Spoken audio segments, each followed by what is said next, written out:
안녕하십니까. 아직도 락음악 듣는 남자 락PD입니다. 여러분도 락음악 잘 듣고 계십니까? 이제 조선 펑크가 전성기를 누렸던 아주 찰나와 같은 그 시기를 얘기해볼까 합니다. 그때가 언제냐? 세기 말에서 세기 초, 즉 2000년 즈음이 되겠습니다. 이때쯤 이미 조선 펑크라는 말은 씬 내외를 막론하고 보편화되어 있었습니다.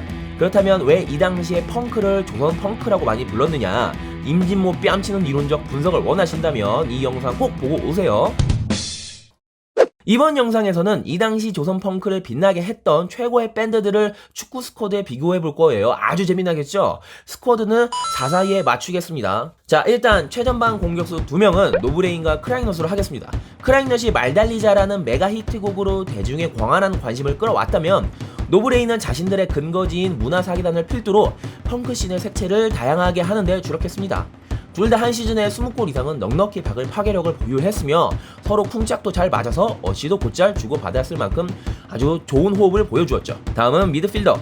공격형 미드필더로는 레이지본 놓겠습니다.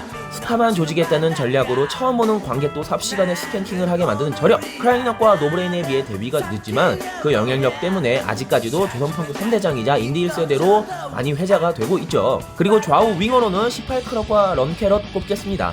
런캐럿은 문화사기단 출신으로 짧지만 아주 강렬한 활동을 펼쳤습니다. 조선펑크 희대의 명곡으로 남을 시발로마가 대표적이죠. 시발로마. 돌파에 등한 스피드형 윙어로 든든히 공격의 물꼬를 터주는 역할이었습니다. 18크럭은 그에 비해 다소 무게감이 있었죠. 공격도 공격이지만 적당한 수비 가담으로 스쿼드의 무게를 더해주는 존재였습니다.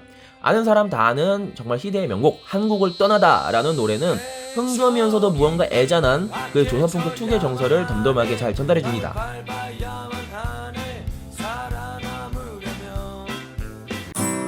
다음은 스쿼드의 핵심 4백 수비 앞에서 수비의 무게를 덤과 동시에 미드필드 최후방에서 공격 전개의 물꼬를 터주는 수비형 미드필더 럭스가 되겠습니다. 미국 유학길에서 본토의 펑크를 익혀온 유학파 펑크 락커 원종이는 중딩 나이에 럭스를 결성합니다. 그리고 98년에 스컹크 레이블까지 세우면서 자신만의 영역을 올곧게 구축하죠. 드럭 오디션에서 덜어 떨어지고 운만 내주는 것도 없어서 에라 씨발냐 내가 알아서 할게 라는 충격적인 마인드로 고작 고딩 나이에 어머니 이름을 빌려 사업자 등록증을 내고 시내 뛰어든 원종이. 그의 이러한 무대뽀 펑크 정신은 럭스에 고스란히 깃들어 필드에 서는 것만으로도 공수 모두에 안정감을 주었습니다. 네, 이제 마지막 4백 수비 되겠습니다. 좌우 풀백으로 검과 타카피 꼽을게요. 검은 검엑스 알죠? 검엑스 아주 유명한 검엑스 이전의 전신인 밴드고요. 자신의 음악을 껌처럼 마구 씹어달라는 뜻을 가진 밴드입니다. 이 팀은 아주 속도감 있는 스케이트 펑크 색깔과 멜로디가 돋보이는 팀인데요. 그에 걸맞게 한번 오버래핑을 나가면 절대 돌아오지 않는 그런 풀백류의 팀이 아닐까 합니다. 타카피는 뭐 말할 필요가 없죠. 자, 치고 달리는 타카피 아니겠습니까?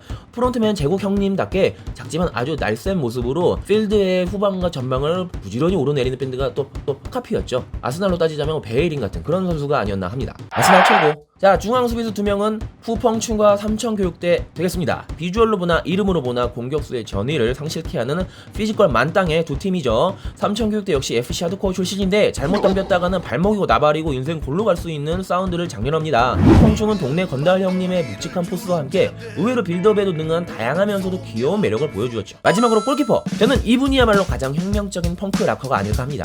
펑크는 정해진 것이 없어. 펑크는 정해진 룰을 깨는 거야 하면서 뭐 죄다 머리 세우고 라이더 자켓의 닥터 마틴스를 교복처럼 삼아서 스스로의 굴레와 생김새를 결정하려던 그런 허세 넘치는 펑크 락커들과는 결이 다르죠. 바로 미스터 스톤도어 드럭의 아버지 이성문 되겠습니다. 이 아저씨의 든든한 지원 아래 드럭은 펑크 락커들의 성지가 되었고 이곳을 거쳐간 수많은 밴드들은 조선 펑크는 물론 한국 인디판에 초석을 다졌죠. 이처럼 최후방에서 묵묵히 필드 플레이어들을 서포트하던 이성문 아저씨 덕에 조선 펑크판은 빅뱅처럼 터졌고 발전해 나간 것 아닐까 합니다. 이때 조선 펑크판을 빛낸 음반 베스트 5도 보실게요.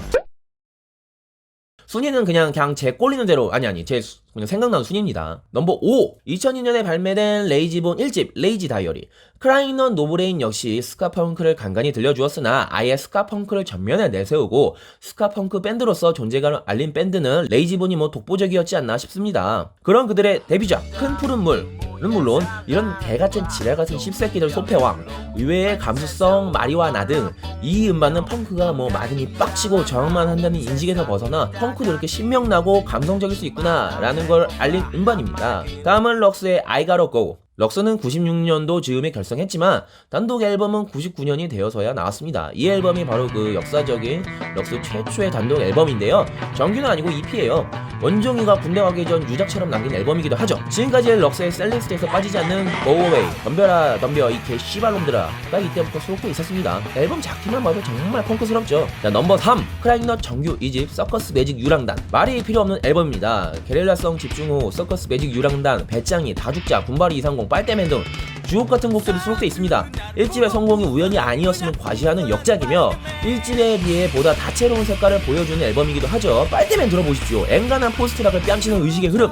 당시 크라잉넛은 정말 제정신이 아니었음을 보여주는 곡입니다. 최근에는 이런 약반 노래들이 좀 없어서 아쉬워요. 좀 술 좀 더 드셨으면 해요. 그리고 두 번째, 삼천 펑크 대잔치. 세계말을 수놓는 혼란 그 자체인 앨범입니다. 럭스, 바사림, 삼천교육대, 18크로, 레이지본, 푸펑충, 타카피, 노브레인 등 당시 활동하던 거의 모든 펑크, 하드코어 밴드들이 참여했다고 해도 과언이 아닌 앨범입니다. 지금 정말 구하려고 해도 구할 수 없는 희귀 오브 희귀템이 드는데요. 이거 가지고 계시면 댓글 좀 남겨주세요. 이 앨범이 좀 실존하는지 궁금해서 그럽니다. 자, 대망의 넘버1 바로 노브레인의 정규 1집 청년 폭도 맹진가. 말해 무엇합니까? 한국 대중가요 100대 명반에 늘 포함되는 앨범. 이 앨범은 2000년에 발표됐는데요.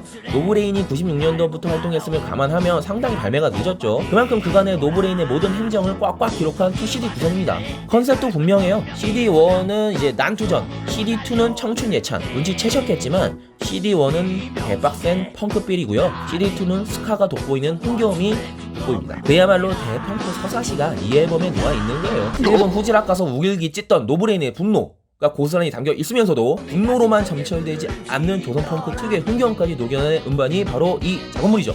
한국 인디 역사를 논할 때 반드시 어느 상황에서든 입에 올려야 할 절대 명반이라고 생각됩니다. 이렇게 해서 오늘 조선펑크가 최전성기를 달리던 때의 주옥 같은 밴드들과 음반들을 살펴봤습니다. 궁금하긴 하죠. 왜 이때가 조선펑크가 제일 흥하던 시기였을까요? 뭐 다른 게 있었겠습니까? 90년 중반에 핀 펑크와 인디 물결이 새시대라는 열망을 타고 불타오른 거죠. 당시 기성세대와는 다른 색다른 개성을 원했던 X세대, 오렌지족, 낑깡족들이 이에 호응한 거고요. 펑크는 그 자체로 기존 질서에 질문을 던지고 누구보다 강렬히 청춘을 응원하는 장르였지 않습니까? 90년대 말 IMF 때는 우울한 정서를 자조하며 씁쓸함을 웅얼해진 분노로 풀어내던 게 펑크였죠. 단돈 몇천원의 지하클럽에서 시끄러운 기타 소리와 함께 울분을 풀어낼 수 있던 게 펑크 음악이었잖아요. 사람들이 비처럼 떨어져 내리던 풍경을 정신 나간 사람들처럼 자조적으로 풀어낸 크라잉넛의 게릴라성 집중 호우가 적절한 예 아닐까요? 미쳐버린 시대에 미쳐버린 사람들이 부른 노래라고 할 수 있죠. 미쳐버린 시대에 미친 노래는 오히려 정상이려나? 그리고 2000년대 초반은 그 나름대로 새시대 열망과 IMF를 극복했다는 희망이 또 펑크 음악과 잘 맞았죠. 진짜 두려운 건 이런 전성기가 찰나의 순간처럼 짧았다는 거죠.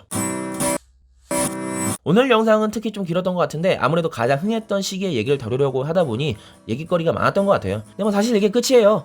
그 이후로는 그 파강 쭉쭉 하강입니다. 그러니까 조선펑크가 그나마 잘 나가던 시기는 90년대 후반부터 2000년대 초반, 시기적으로는 뭐 1998년도부터 2005년 그 정도 뿐입니다. 그럼 왜 이렇게 전성기가 짧을 수밖에 없었는지 그 얘기를 다음에 논해보도록 합시다. 지금까지 영상 봐주셔서 감사하시고요. 재미있었다면 구독과 좋아요 날려주세요. 안녕.